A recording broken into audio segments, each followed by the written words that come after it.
Con này mở gì đấy?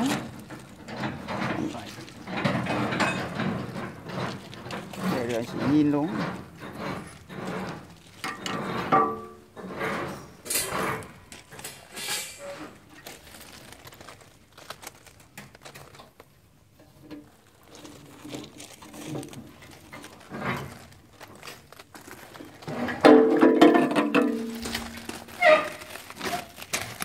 Tầm qua thiếu anh.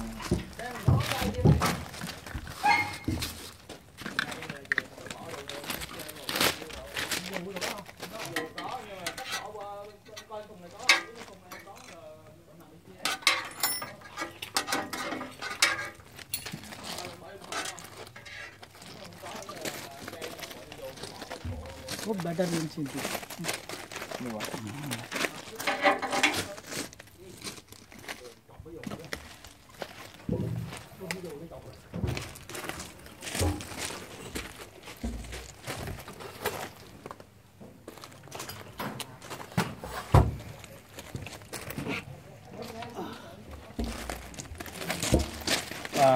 Let's see.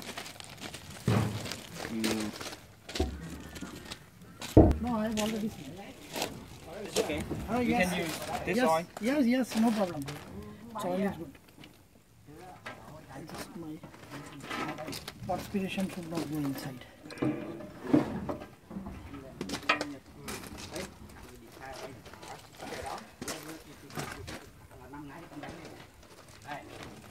Bỏ cái đây.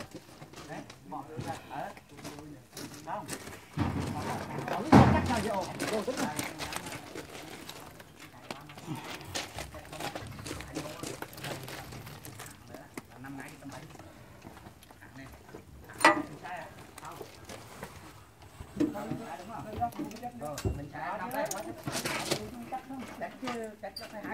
Hai người chứ. Ra lui sang rồi.